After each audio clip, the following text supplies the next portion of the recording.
Bem-vindos ao meu canal. Hoje nós vamos falar sobre a perda da salvação. É um tema importante nas Sagradas Escrituras, com muitas advertências e exortações para que nós, os crentes, venhamos a permanecer firmes na fé. A salvação é uma dádiva de Cristo através da fé, conforme a Bíblia, a palavra de Deus, nos ensina.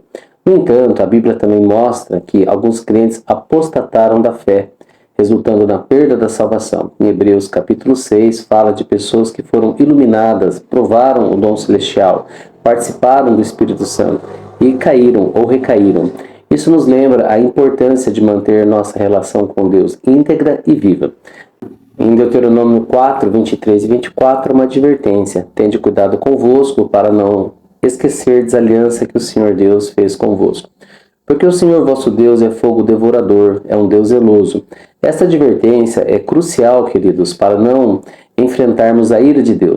Em Romano, Paulo nos adverte, dizendo assim no capítulo 11: considera, pois, a bondade, a severidade de Deus para com que caíram. Severidade, mas para contigo benignidade, se permaneceres na sua benignidade. De outra maneira, também tu serás cortado. Ele destaca a necessidade de permanecer na fé e na bondade de Deus para evitar a exclusão da salvação. Em Hebreus 10, 26 e 27 também há uma advertência severa. Está escrito assim: porque se pecarmos voluntariamente, depois de termos conhecido a verdade, já não resta mais sacrifício pelos pecados, mas uma expectação terrível de juízo.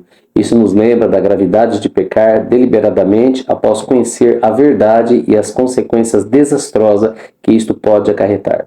Também em Romanos 11, Paulo usa a metáfora dos ramos para explicar que a incredulidade pode levar à exclusão da salvação, enquanto a fé nos mantém enxertados na oliveira, que é Cristo.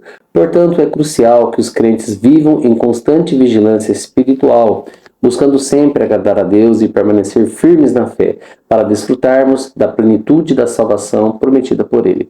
Em 1 Coríntios 10, 12 também está escrito: quem está em pé, cuida para que não caia.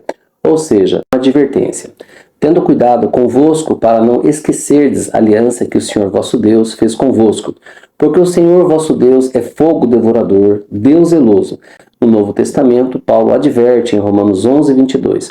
Considera, pois, a bondade e a severidade de Deus para com os que caíram severidade, mas para contigo benignidade, se permaneceres na sua benignidade. De outra maneira também, tu serás cortado. Ele destaca a necessidade de permanecermos na bondade de Deus para evitar a exclusão, ou seja, a perda da salvação. Em Hebreus capítulo 10, 26 e 27 também há uma advertência severa. Está escrito assim: porque se pecarmos voluntariamente, depois de termos recebido o conhecimento da verdade, já não resta mais sacrifício pelos pecados, mas uma expectação terrível de juízo. Isso nos lembra da gravidade de pecar deliberadamente após conhecermos a verdade e as consequências desastrosas que isto pode acarretar. Portanto, é crucial que os crentes vivam em constante vigilância espiritual, buscando sempre agradar a Deus e permanecer firmes na fé para desfrutarmos da plenitude da salvação prometida por Ele. Também 1 Coríntios 10, 12 nos lembra: aquele, pois, que cuide estar em pé, olhe para que não caia. Deus deseja que todos se salvem e cheguem ao conhecimento da verdade, conforme 1 Timóteo capítulo 2, versículo 3 e versículo 4. Pela Escritura Sagrada, nós podemos entender, queridos, que ninguém vai a Deus se não for convencido pelo Espírito Santo. Este convencimento foi o próprio Senhor Jesus Cristo que, quando ele estava próximo ao subir ao céu, ele já deixou isto bastante claro para nós. Eu vou para o céu, e se eu não for, o Espírito Santo não virá a vós, mas eu vou ao Pai e enviarei o Espírito Santo, o Consolador Divino, que vos ensinará dentro de 3 perspectivas: juízo, justiça e pecado. Ou seja, o Espírito Santo nos convence que somos homens e mulheres pecadores, que sem a graça de Cristo permaneceremos neste pecado, mas que através da fé em Jesus Cristo, a justiça de Deus, ela fará com que os nossos pecados eles sejam esquecidos, jogados no mar do esquecimento, porque eles foram pagos pelo próprio Filho de Deus. Então isso chama-se justiça de Deus. Então, queridos, nós acreditamos que ninguém vem a Deus se o Pai não revelar pelo Espírito Santo a esta alma, a este pecador caído. Porém, nós acreditamos que o Senhor Jesus Cristo, ele nos disse que o Espírito Santo habitaria no nosso meio. Então, essa habitação do Espírito Santo faz com que você venha a ouvir o Evangelho. E quando você ouve o Evangelho, aí o Espírito Santo te convence do pecado. Te convence do pecado. E através desse convencimento, você entrega a sua vida a Cristo, você reconhece que sem Deus você nada é e nada pode fazer, e através desta fé entra a conversão no seu coração. E através desta conversão, você pode sim alcançar a salvação da sua alma pela fé em Cristo. Mas você também pode apostatar desta fé. Você pode apostatar desta fé porque nós vemos vários versículos que nós acabamos de citar acima aí, capítulo 6 do livro dos Hebreus, capítulo 10 do livro dos Hebreus, outros tantos capítulos que há na Escritura Sagrada, citamos Deuteronômio também, em que realmente o homem pode sim perder a sua salvação. Isto é triste, isto é lamentável, mas isso também é uma obra maligna que só acontecerá àqueles que desprezarem o sacrifício de Jesus Cristo, que fez na cruz para pagar o meu e o seu pecado. Espero que você tenha compreendido aquilo que eu estou tentando passar para vocês. Esta é a minha opinião, é a minha visão bíblica sobre a perda da salvação. Não é fácil nós perdermos a salvação, porque o sacrifício que Jesus Cristo fez naquela cruz, naquele Calvário, não há dinheiro no mundo que possa pagá-lo. Mas é possível, segundo a Escritura Sagrada, se nós nos apostatarmos da fé, blasfemarmos contra Deus. Então é evidente, queridos, que a perda da salvação não é algo simples assim. Não é algo simples assim, porque ele custou o preço do sangue do Filho de Deus. Mas nós acreditamos que há essa possibilidade porque a Bíblia assim nos ensina. Como acabamos de citar em alguns capítulos da Bíblia, alguns textos da Bíblia, existem muitos mais versículos e capítulos que corroboram com essa doutrina bíblica sobre a perda da salvação.